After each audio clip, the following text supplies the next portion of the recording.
So the worst confirmed today, unemployment at least an 11-year high, and that's ahead of the midterm budget tomorrow.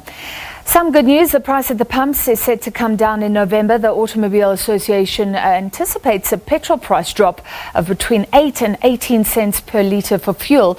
Price changes are implemented on the first Wednesday of every month based on previous prices for global oil and the rand exchange rate. If petrol prices come down, this will be the second monthly drop, albeit not huge, and it wasn't big last month either. The AA says based on current information, diesel should also cost 14 cents less, illuminating paraffin 21 cents less. So petrol is coming down, but with the economy where it is, how many people can afford a new car? A report by credit rating agency TransUnion shows that less people are splashing out because they're financially stretched. The bulk of the activity is in the used car market. Well, TransUnion South Africa has released its vehicle pricing index for the third quarter of the year. To discuss, we're joined by the head of Auto Information Solutions at TransUnion, Kriben Reddy. Great to have you with us, Kriben. So let's start with the overall picture. New cars are more attractive for certain reasons, maybe even their petrol price adding, but people aren't taking the bait. What's going on? It's actually the opposite. So new cars are attractive because it comes with a warranty or a maintenance plan, etc. Because of pricing, a consumer looks at affordability, and used vehicles become actually more attractive than a new vehicle. But I mean, interest rates are lower. You were talking about all these things in your report.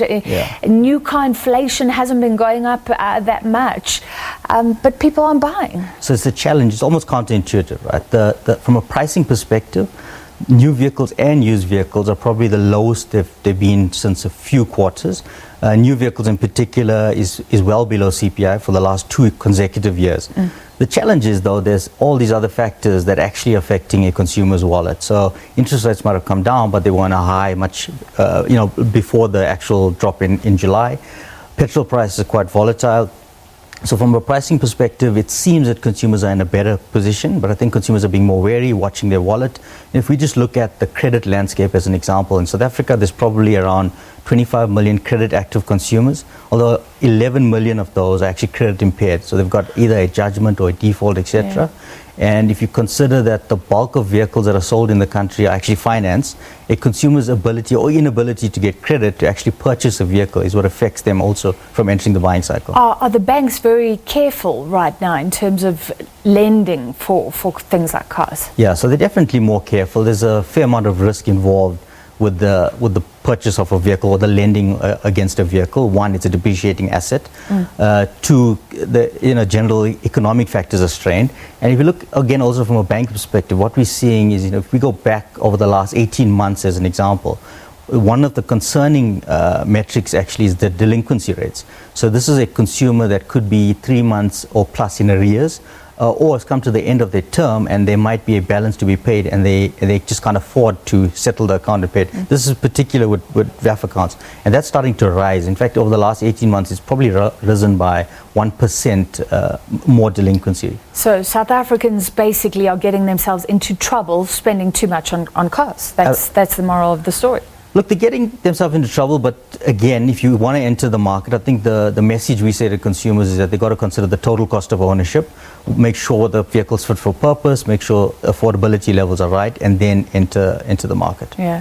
All right, let's look at one of your graphs, the first one, showing for every new car sold, 2 used cars are sold. So has that sort of ratio been going up over time? How does it work? Exactly. So this has been going up over time. It was swayed more in favor of new vehicles. But to the earlier point I made, consumers now look at affordability. So it's more around the monthly repayment or the premium that you can afford at the end of the month. And if you consider, you could buy brand new, but you lose a percentage of the vehicle's value. In the first 6 months or year, you're losing about 20% anyway.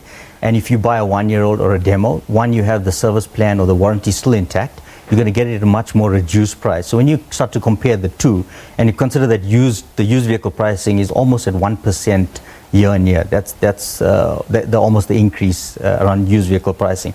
So you're much more better suited to get into a used vehicle. Yeah. That's why this ratio. Well, let's rising. Bring that up. You're talking about car inflation. So for used vehicles, it's 1.1%. Yeah. That's the next graph that we have. For new cars, it's much higher. Yeah. Why is that? I mean, it's still below overall inflation in the country, but if used cars are popular, new cars not so much, shouldn't that rate sort of balance out a bit more? It would seem so. The challenge is in South Africa, a lot of our vehicles are also imported. So a weak currency would affect the price of vehicles being and that affects the new vehicles. Although I think manufacturers on a whole are doing well to keep new vehicle pricing below CPI. You can see it's off the 3.3 is off the back of the 2.2 from last year. So they do quite well to keep it within a range that still almost makes it affordable for consumers to enter the market and to almost stimulate demand within the market. And then there's one that's interesting. How much are people actually spending on cars at the moment? Tell us sort of average prices. Yeah, so again, if you put new and used together, the average financed amount is within the 300,000 rand range. But the segment that's actually picking up the most is below the 200,000 rand mark. And there's a couple of reasons for that. One is that consumers are buying entry-level vehicles, which are priced below that price point. Two is that the used vehicle market is selling more volume than new vehicles, and consumers are opting for that rather. So the below the 200,000 rand price point is a much more attractive price point. So that's where the bulk is happening. Is this good news in a sense? I mean, we've spoken about the economy and it's hard to get credit, but to what extent are South Africans just wisening up? Because new cars just lose so much value in those first few months, like you said. So one of the factors is definitely consumers are definitely more sophisticated, more savvy, are looking for better deals, etc.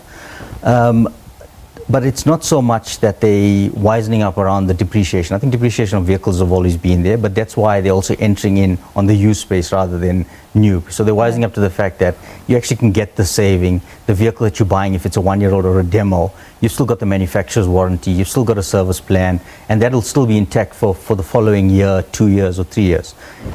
So that's how they're probably getting more wiser on the vehicle buying. Okay, so we'd all actually still like the status symbol, because that's what it is, an expensive new car. Yeah, absolutely. I think it's an expensive new car, but if you're buying it a 1-year-old, it's affordable. And consumers in South Africa generally are still, so if you look at on-demand or e-hailing services, example, they haven't actually played a major impact with vehicle ownership. Consumers, although strained and under pressure, still want to own vehicles, and there's still quite a lot of demand around vehicle ownership. So let's end off with where do you think the trend is going? Are we going to see more and more used cars versus new, or could we see things picking up? Yeah, this year I think is definitely a used vehicle year. It's been trending that way for the entire year. I think though from a new vehicle perspective, we're definitely going to end off probably around anywhere between 3 to 5% decline off the back of last year. I mean, that's sort of my prediction on the general trend. From a finance perspective, we're averaging about the same. So there's almost about a 5% decline on the finance deals going through the system as well. Okay, so 5% less people at least buying new cars at the moment. Thank you for that explanation. Kriben Reddy from TransUnion South Africa.